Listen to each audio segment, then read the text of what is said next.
1 Tessalonicenses. Deus abençoe a todos. Primeira carta do apóstolo São Paulo aos Tessalonicenses, capítulo 1, a partir do versículo 1.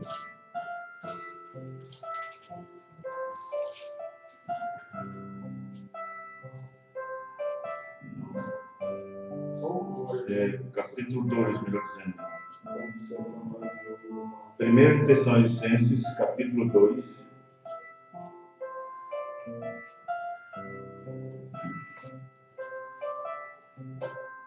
Aleluia, glória a Deus.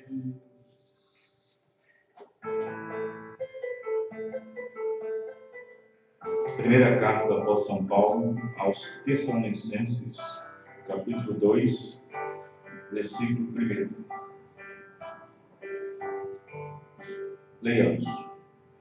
Porque vós mesmos, irmãos, bem sabeis que a nossa entrada para convosco não foi vã, mas havendo primeiro padecido e sido agravado em Filipos era a cidade, como sabeis, tomamos ousados em nosso Deus para vos falar o Evangelho de Deus com grande combate. Porque a nossa exortação, presta atenção, porque a nossa exortação não foi com engano, nem com imundícia, nem com fraudulência. Mas como fomos aprovados de Deus para que o Evangelho nos fosse confiado, assim falamos não como para agradar os homens, mas para agradar a Deus, que prova o nosso coração. Amém. Cabeça inclinada. Senhor, diante do Senhor, nós adoramos, inclinamos nosso coração perante o Senhor nessa hora. Estamos aqui, Senhor, neste lugar, neste pequeno tabernáculo, aqui em Birité, nesse bairro, Jardim das Rosas, nesta sexta-feira, neste 5 de outubro de 2018. Estamos aqui porque confiamos na graça do Senhor. Estamos aqui porque amamos a Tua palavra. Não estamos aqui porque nós queremos apenas. Estamos aqui porque somos compelidos a vir, constrangidos a vir, por causa do amor do Senhor para conosco. Perdoe nossas falhas, nossos pecados, e abençoe cada irmão e cada irmã, no nome do Senhor Jesus Cristo, nesta noite, e acrescente as suas bênçãos à leitura de sua palavra. Amém. Os irmãos podem sentar. Louvado seja Deus. Muito bem. Nessa noite eu quero falar sobre engano.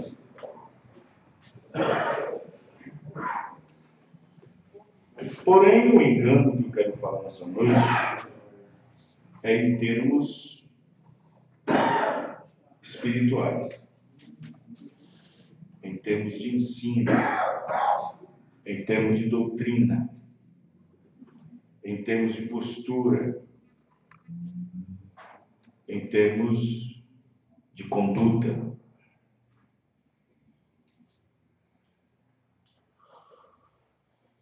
O que eu quero falar hoje, nesta noite, nesse pequeno tempo que nós temos, é algo que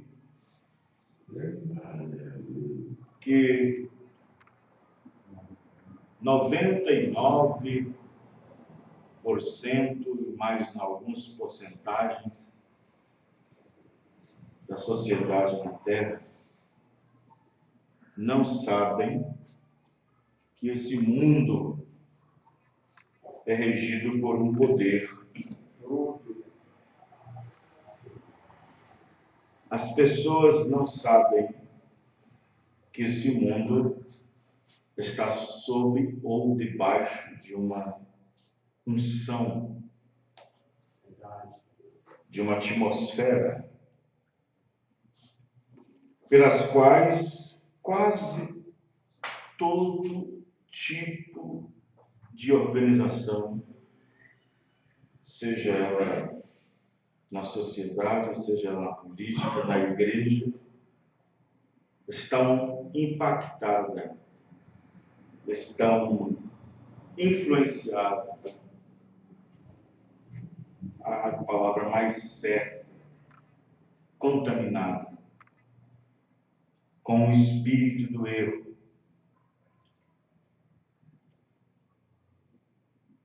Por um lado, nós temos o espírito do anticristo, que infiltra-se em quase todas as gamas da sociedade. Porque a palavra anti quer dizer contra. Cristo quer dizer palavra. Quase todas as condutas, quase todas as formas, as maneiras de viver, de se conduzir certas coisas, é tudo anti-palavra. Anticristãs, antiéticos. Por isso que o irmão Branham, o nosso profeta, ele disse de uma forma clara, mas ao mesmo tempo ponderando-se, ele disse: todo o sistema educacional é anticristo.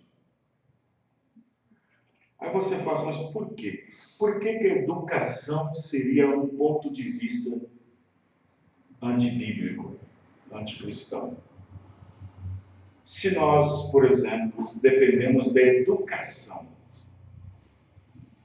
porém a educação que a maioria das pessoas tem, não vem dessa Bíblia. Estão entendendo, irmãos? Não vem dessa Bíblia. Não vem dos parâmetros dessa Bíblia. Vem de parâmetros da sociedade que é constituída, que é regida por uma Constituição. E lá na escola você aprende que o homem veio do macaco, veio do chimpanzé, e outras coisas mais. Então, por isso que o irmão Branham diz que quase todo ensinamento é anticristo. Alguém poderia perguntar para o irmão Branham, se o senhor sabe que isto é quase tudo anticristo, por que o senhor deixa seus filhos na escola? Porque o senhor continua deixando eles a ir à escola? O irmão Branham responderia. E ele respondeu um dia, claro, eles precisam estudar. Eles estão aqui no mundo ainda. Eles estão aqui na Terra. E para eles viverem aqui na Terra, eles precisam de alguma coisa para sustentar. Um condicionamento intelectual. Nós precisamos disso. Precisamos disso. Tem pais aí, pais, até da mensagem, que há 20, há 30 anos atrás, tirou seus filhos de 7, 8, 9 anos da escola. Só porque a mensagem chegou, estamos no tempo do fim, estamos na última era, Jesus está vindo logo. Ele disse que se os filhos tirassem os filhos da escola, seria uma boa coisa, porque aí eles não iam muito fermentar o seu poder de intelecto, de compreensão, e que estava bom demais. Já fazem 30 anos, estão trabalhando na estrada enxada. Não que seja desonesto, estão trabalhando pesado. Talvez, se tivesse estudado, formado, estaria trabalhando numa empresa, bom salário, menos pesado, menos doído. Vocês estão entendendo, irmãos? Por causa do quê? Por causa de um pensamento relativo, que na verdade é a verdade. Não podemos descartar que estamos no fim. Não podemos descartar que estamos no tempo do fim. Não podemos descartar que tudo está ruindo, tudo está caindo aos pedaços. Mas também não podemos descartar que nós não somos finitos, não sabemos o dia e a hora. Só Deus sabe. Plantar batata. Só me embaraça nas ramas. Plantar batatas, mas não embarace nas ramas. Não deixe que as ramas... Se uma pessoa se embaraçar numa corda, que ele fica em pé ou cai? Mombrana disse, planta batatas, mas não se embarace na rama. Tem muita gente que está plantando batata e está dando bem. Ele não mistura as coisas. Ele ganha dinheiro, mas não esquece seu Deus. Ele ganha dinheiro, mas não esquece a igreja. Ele ganha dinheiro, mas não esquece obedecer a palavra. Amém? Não se embaraça com as coisas dessa vida, como disse Jesus.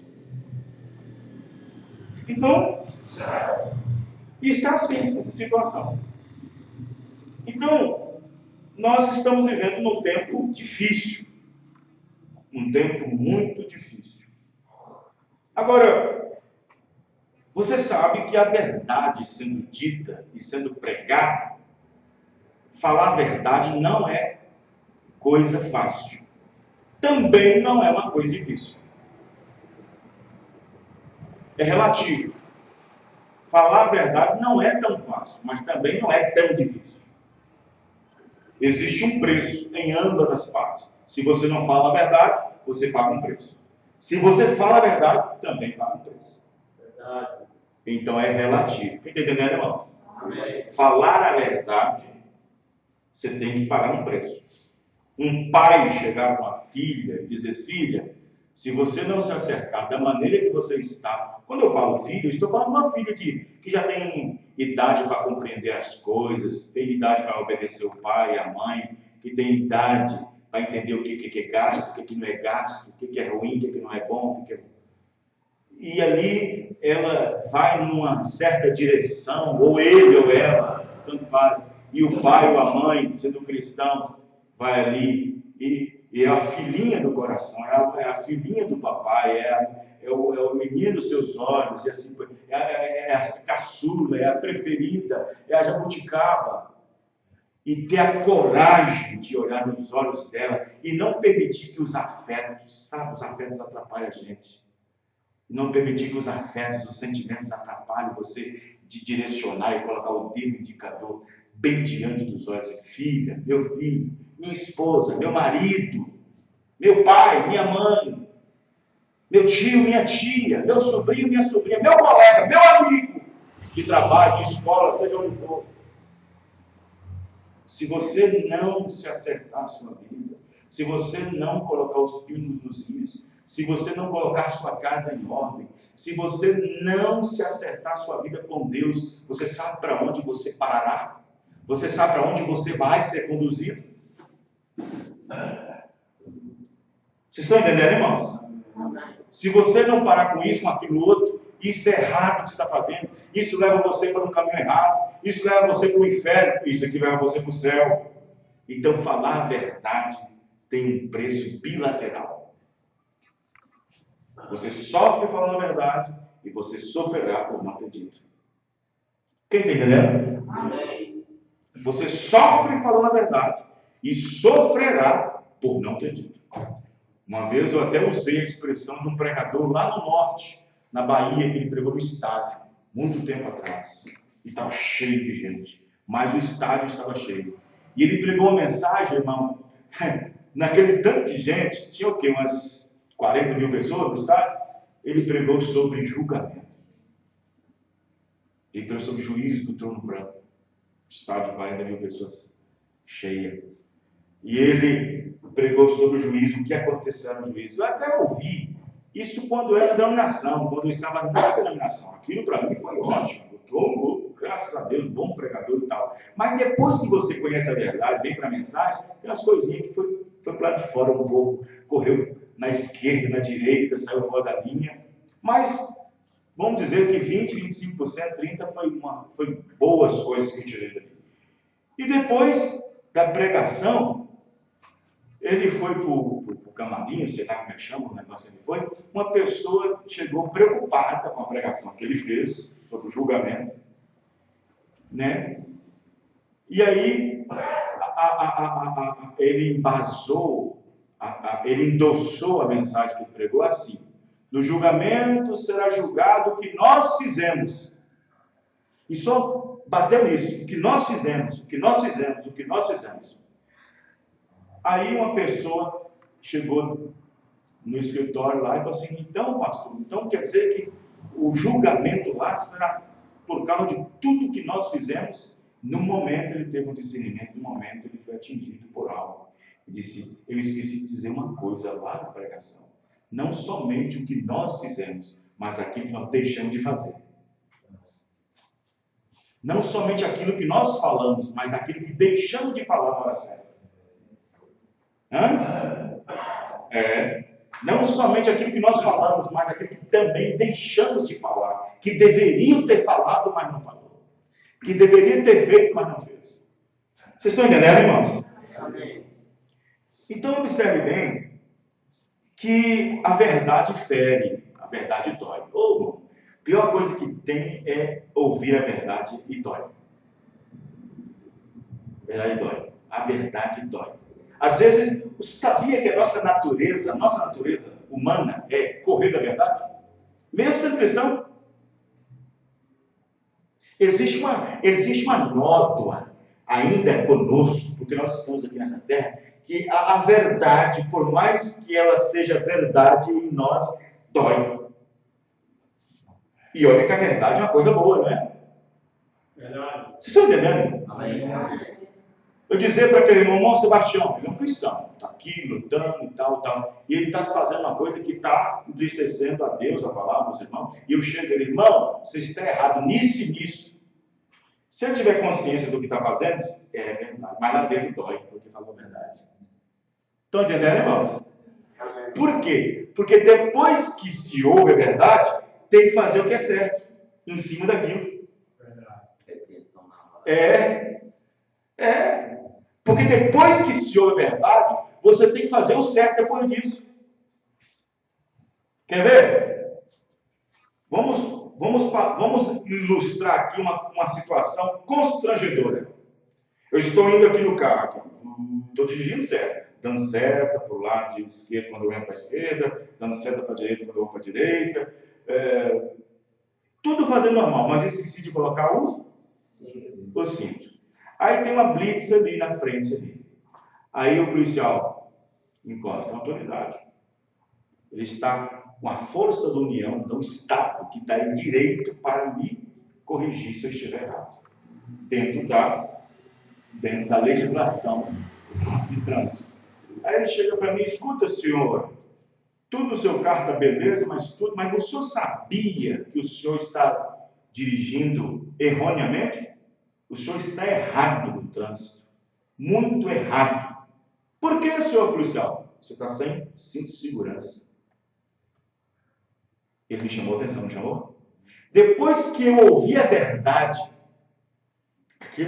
puxa, é verdade. Eu estou errado mesmo. Não existe explicação para isso. Eu esqueci. Não tem explicação. É porque eu estava muito apressado. Não tem explicação para isso. A minha consciência como condutor, eu tenho que saber que eu tenho que colocar o cinto. Então, depois que eu ouço a verdade e vejo que estou errado, aquilo me compele a fazer o quê? O certo agora. Eu tenho que imediatamente consertar e colocar o cinto para ver que eu colocou o cinto. Entenderam, irmãos? Então, quando nós estamos errados perante Deus e Deus nos corrige, o certo a fazer depois da correção é fazer o certo depois daqui, para que aquele que deu a correção veja que você está dando certo. Vocês estão entendendo, irmão? Não é fácil, mas também não é difícil. A verdade fere, a verdade dói. Se chegar para um homem, você é um adúltero, você é uma adúltera, você é um mentiroso, você é uma mentirosa,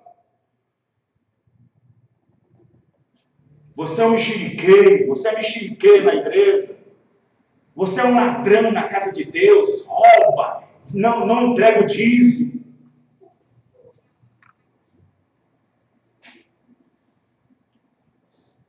Porque a Bíblia diz que a lei não é para o justo, a lei é para o injusto. Existe lei para justo, irmão? Não existe lei para justo. Quem é justo precisa de lei? Não, porque ele obedece às regras. A lei é para o injusto, é para penalizar o injusto, para quem praticou injustiça. Diz a Bíblia, a lei não são para os justos, mas para os injustos. Para que serve a lei? Para equilibrar as coisas. Por isso que nós estamos no Brasil, que parece um país sem lei. País sem lei, desorganizado, desestabilizado, à beira de um precipício, um colapso. Em tempo de entrar em uma guerra civil,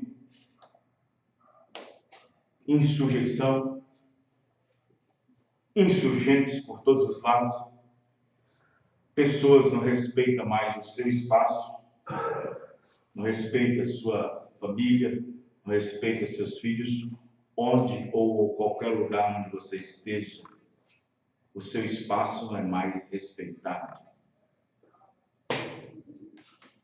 Então nós estamos vivendo um tempo hoje muito difícil. Muito difícil. E a verdade, ela fere. E eu vou dizer para você aqui, irmão, presta bem atenção. A verdade liberta.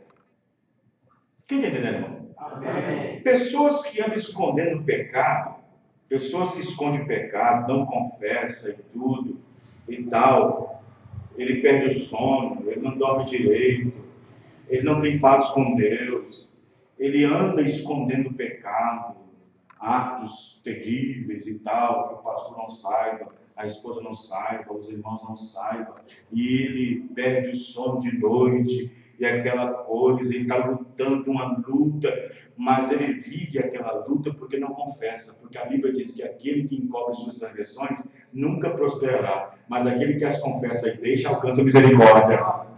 Então, quando nós confessamos os nossos pecados, nós somos libertos naquele momento. Falar a verdade, confessando ela, nos liberta. Quem está entendendo, irmão? Nos liberta. Falar a verdade nos liberta. Quando você tem uma opinião sobre uma pessoa, por exemplo, que você queria tanto falar com ela, mas para isso você tem que ter motivo suficiente para estar certo. Porque não adianta você tentar tirar a trave que está no olho daquele irmão, daquela irmã, sendo que na sua tem desse tamanho. A Bíblia diz, antes que tire o cisco, a trava no olho de alguém, olhe para o seu, para ver se tem alguma. Então você fica ali, comprimido, exprimido, deprimido, e com vontade de falar aquilo com aquela pessoa, as verdades. Falar as verdades. E ela não será liberta, nunca alcançará aquela libertação, aquela paz interior enquanto não falar. Vocês estão entendendo, irmão? Porque a verdade, além de doer, ela também liberta. E o diabo, quanto mais ele puder te agarrar, te segurar, quanto mais o diabo te deixar longe de fazer o que é certo, longe de fazer o que é correto, quanto mais o diabo te manter distante de uma posição, de um posicionamento diante da palavra, quanto mais ele te deixar distante disso, mais você vai morrer definhando mais e mais e mais, e espiritualmente, até ficar como uma árvore seca, até as raízes, onde o espírito está abafado, morto, que não tem mais nem gozo para viver, nem gozo da salvação, nem gozo quando a palavra prega, nem gozo quando canta um hino, nem gozo quando vai para a igreja, nem gozo para estar com a família.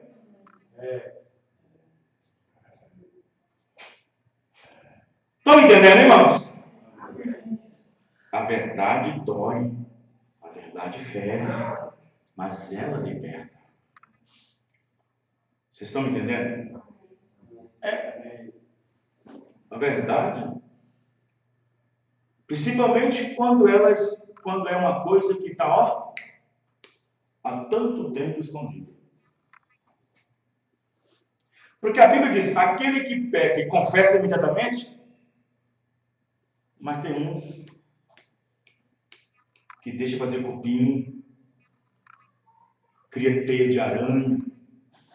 E a teia de aranha faz o quê, irmãos? Para que serve a teia de aranha? Para que serve? Se você pensa que a aranha faz a teia para poder ficar brincando, para ver se ela é boa equilibrista, que ela é um artista para fazer aquilo, como é que ela pode fazer aquilo tudo bem feitinho? Não, ela faz aquilo como sobrevivência para atrair uma presa. A melhor maneira dela sobreviver. E ali atrai todos os bichos. Bichos que voam, mosquitos, e pá, fica ali, pega, segura. E ela vai lá, ó.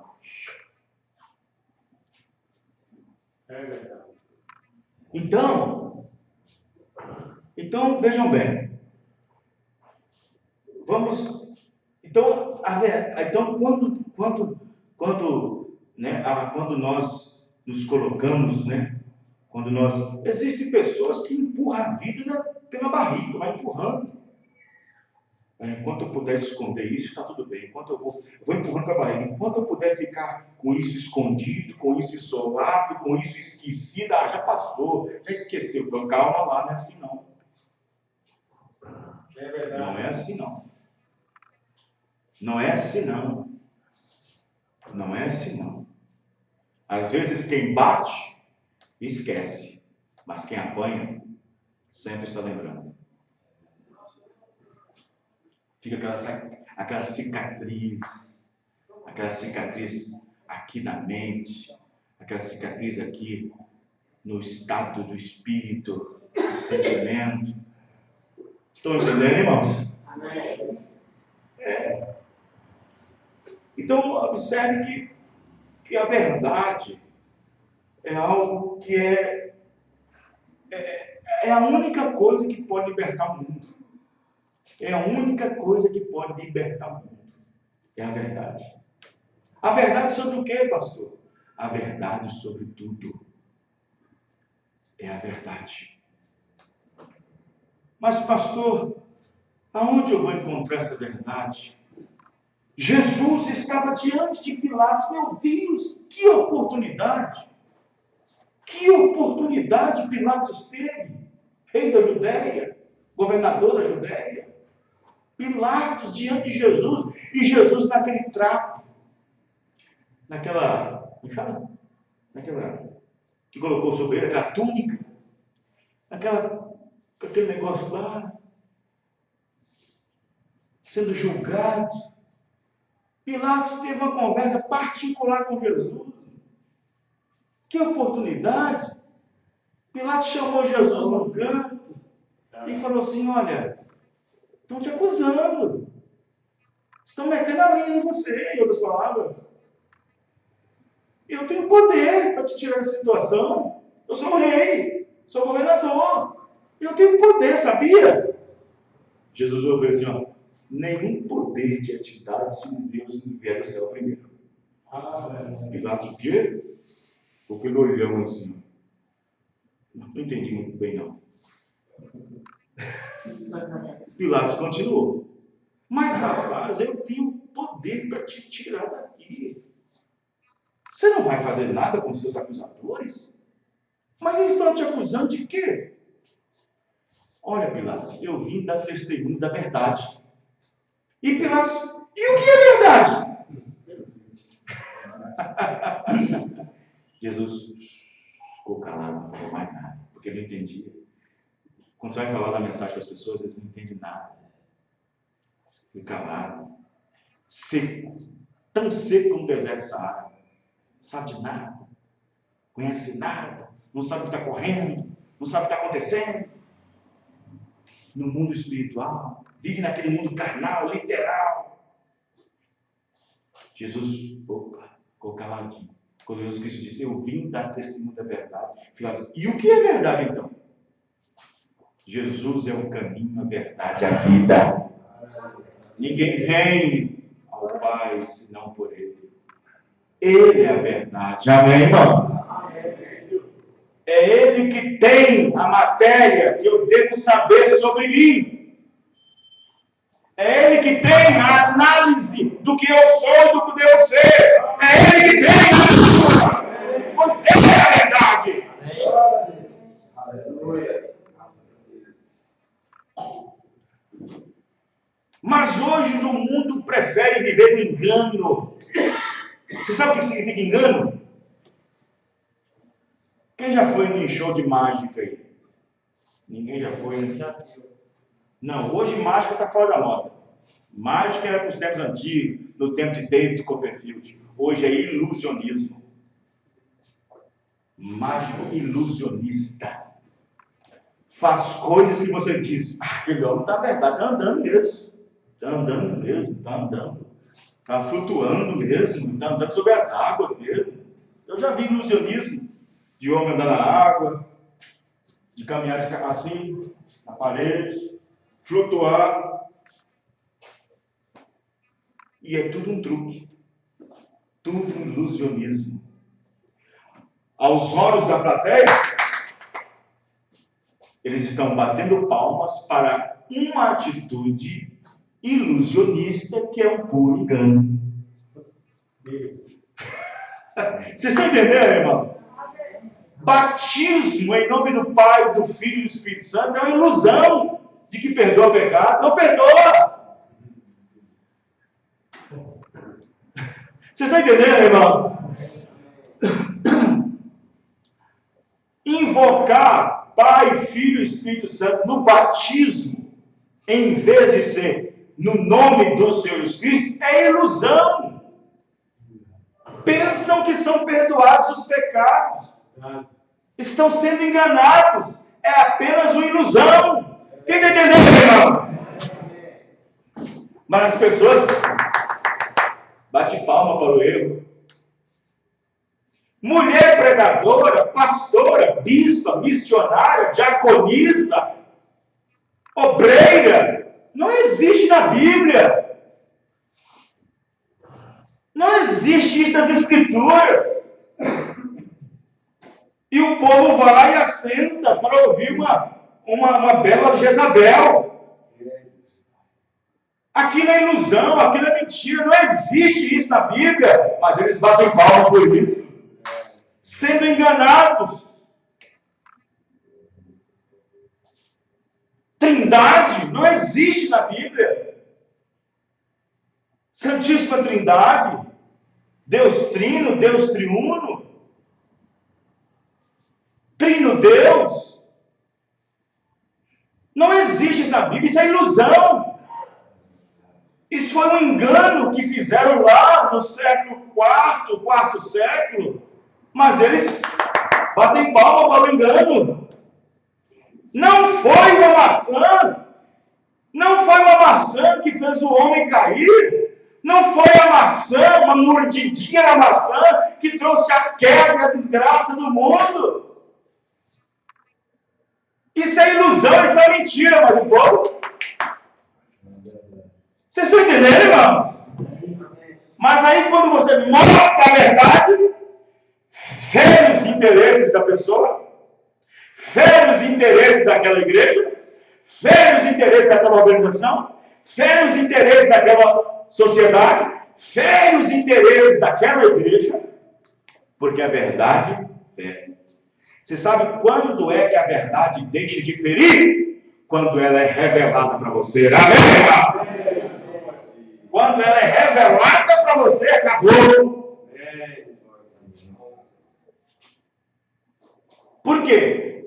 Trouxe à tona a revelação de uma coisa que estava copiosamente sendo enganada. Agora a verdade veio à tona. Agora você está livre. Amém, irmãos? Agora você está livre. A verdade te libertou. Amém?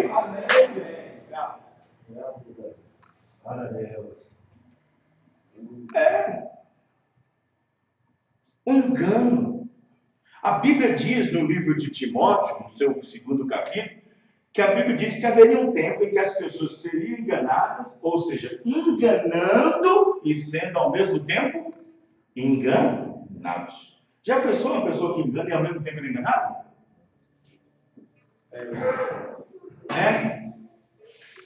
Já pensou uma pessoa que engana e ao mesmo tempo ele é enganado? Pelo próprio engano dele? É isso que está acontecendo hoje em dia. Quantas pessoas aí hoje, quantas famílias, quantos pais, quantas mães, quantas igrejas estão sendo enganadas, iludidas? Porque a Bíblia diz que há caminhos que parecem certo ao homem, há caminhos que parecem ser correto, que parecem ser certo, mas o fim dele é destruição. O fim dele é os caminhos de morte e não caminhos de vida. Por isso que nós temos que saber o que nós estamos fazendo, amém, irmão? Temos que saber o que nós estamos fazendo.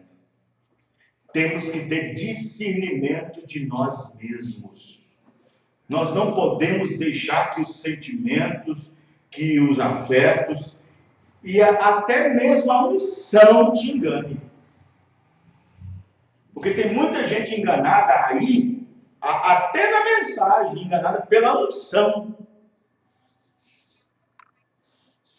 Não que a unção seja falsa, mas as pessoas estão aprisionadas pela unção, pelo que o fogo pode cair, pelo que o cego pode enxergar, pelo que aquilo pode acontecer, e aquela unção envolvente, e as pessoas se agarram àquela unção. E aí cai naquela copiosidade enganosa do mundo. Oh, mas Deus falou, você viu que bênção, como é que o culto estava ungido hoje, como é que pulou e deu aleluia. Oh, irmão, culto abençoado é quando a palavra te posiciona. Quando a palavra te posiciona. Quando você está sentado e está olhando para o pregador nitidamente, copiosamente, prestando atenção em cada palavra. Culto abençoado é quando o pregador, atingido pelo Espírito Santo, capta a sua atenção. Capta a sua atenção e te deixa imóvel, pensando e meditando nas palavras que estão sendo ditas ali em cima. Quem está entendendo, irmão? Aleluia. Glória a Deus. Estamos chegando num ponto igual aos devocionais. Se o diabo não falar, se não manifestar na igreja, se não tiver culto de barulho, culto de unção,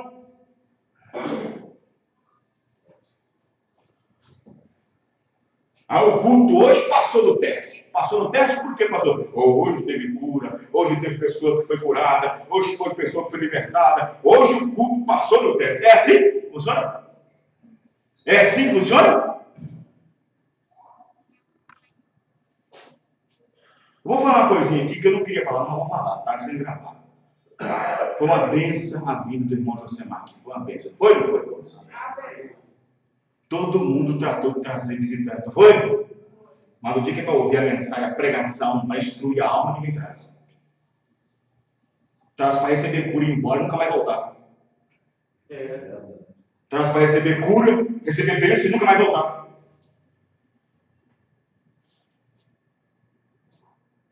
Olha o tanto de pessoa que teve lá no Brumadinho. Aproveitar aquele momento e trazer a palavra. Estão entendendo, irmãos? Porque a cura não posiciona ninguém, não salva ninguém, mas a palavra salva, amém, irmãos? A palavra atinge a alma. Temos que ter essas coisas? Tem. Mas não é a cura que prende o homem, é a palavra que prende ele. É a palavra que capta, é a palavra que segura, é a palavra pregada, a verdade sendo conferida que liberta. Uma cura liberta só aquela enfermidade do corpo, não liberta a alma. Ah, glória a Deus, eu fui naquele culto tão abençoado, eu sofria com câncer e graças a Deus eu estou curado. Cadê? Entregou sua vida para Cristo? Chegou não. Chegou não.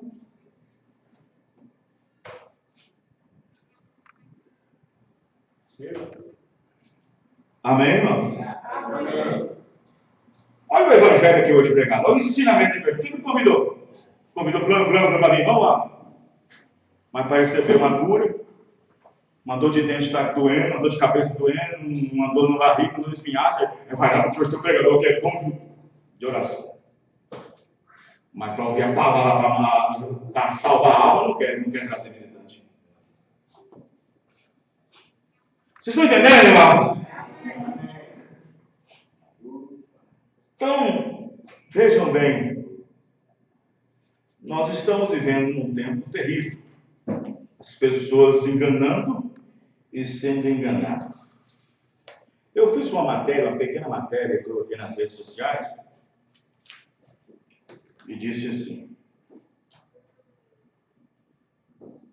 se a tal Santíssima Trindade não existe nem na capa da Bíblia, por que crer numa mentira dessa? Estão entendendo? Se a expressão três deuses não existe na Bíblia para um único Deus, por que continuar crendo numa mentira? Se a expressão usada pelos evangélicos e católicos, Deus Pai, Deus Filho, Deus Espírito Santo, não existe na Bíblia, por que essas pessoas continuam a crer nisso? Se não existe ninguém na Bíblia sendo batizado, invocando uma trindade, e sim invocando o nome do Senhor Jesus Cristo no batismo, por que não fazem como os apóstolos? Se não existe nem no Velho Testamento e nem no Novo Testamento a ordenança ordenando mulheres para ocupar o cargo, o ofício de sacerdotisa para o ministério, por que as igrejas aceitam tal comportamento? Se não existem as expressões pastora, diaconisa, obreira, presbítera, bispa e missionária na Bíblia, por que as denominações não creem nos apóstolos? Se não existe na Bíblia Santa Ceia com pão fermentado, que simboliza o pecado fermento, por que as igrejas aceitam uma coisa imunda como essa? Se não existe na Bíblia suco de uva ministrado na ceia, por que as igrejas não fazem o correto? Se a Bíblia não ensina que Deus só quer o coração, por que as pessoas dão ouvidos a ministros mentirosos que pregam que Deus só quer o coração? Se a Bíblia condena e diz que é abominação a mulher vestir roupas que pertencem ao homem, por que a maioria dos evangélicos não estão nem aí para as Escrituras? Se a Bíblia diz que é honroso a mulher ter o cabelo crescido, por que ela corta sabendo que para Deus é desonroso?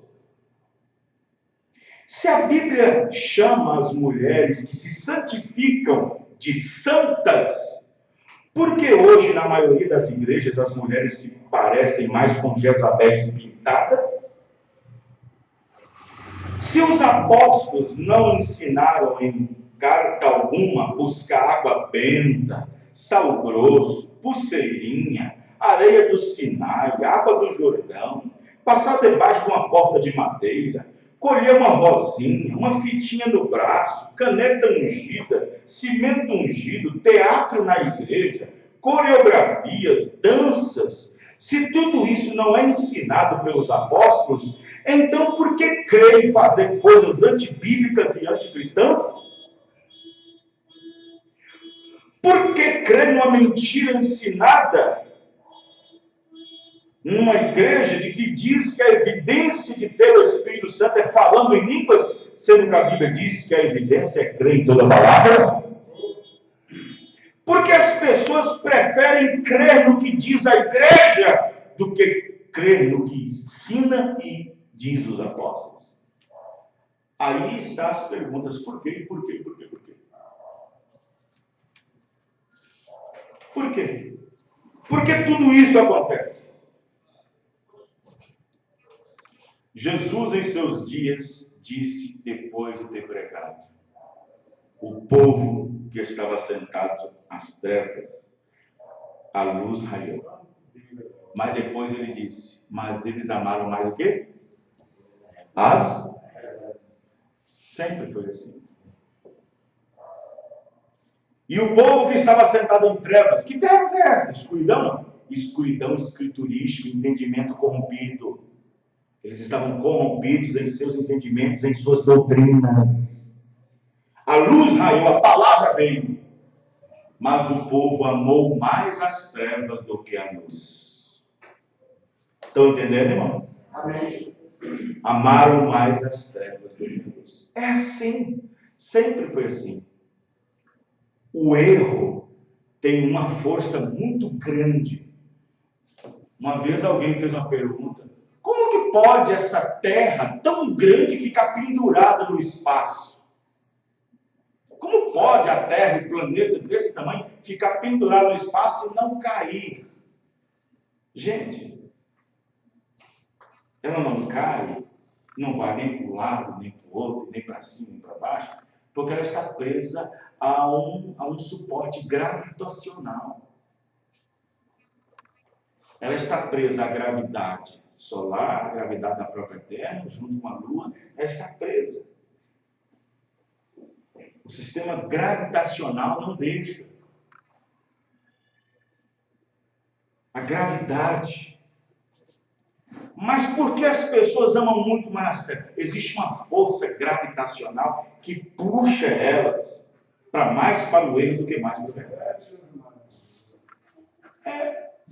É muito mais fácil errar do que acertar. É muito mais fácil dizer uma mentira do que dizer a verdade. A mentira dói menos. Mas a verdade dói na hora. Estão entendendo, irmãos? Você viu a lei da compensação, a lei de forças, laterais? É a mesma força, mas por que as duas se combinam? Por exemplo, você pega o ímã, por exemplo. Você vira de um lado, existe uma parte naquele minério que magnetiza o outro lado. E vai! Assim é o homem encontrando com Deus. Quando há uma sementinha lá dentro dele, na alma, quando ele encontra com a palavra, ele se agarra a Deus rapidamente. Mas quando ele vira as costas para Deus, e Deus quer falar com ele, não consegue. Já tentou colocar o ímã ao contrário?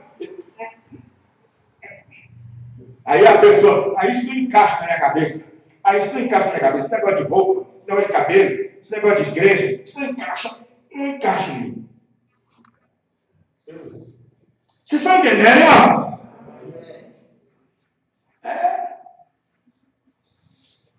É dessa maneira. E assim vai com o casal, não dá certo. Marido e mulher. Não cola.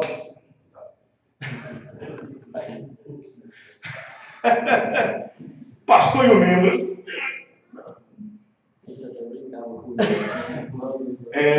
Empurrando o imã, Você pode observar que você empurrou o imã, e você vai, mas ele está conseguindo empurrar o imã sendo que não está encostado nele. A força eletromagnética, o magnetismo do imã que é para afastar de você, não para chegar em você. Existe uma parte no imã que é para chegar a você e uma parte que é para ficar longe de você. E se o espírito estiver errado em você, em mim, se o espírito errado estiver em você ou em mim, a nossa atitude é se afastar de Deus. Se afasta da palavra. Estão entendendo? Amém.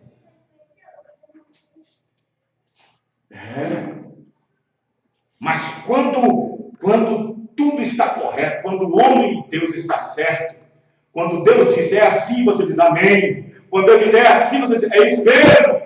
Você encaixa, amém, irmão?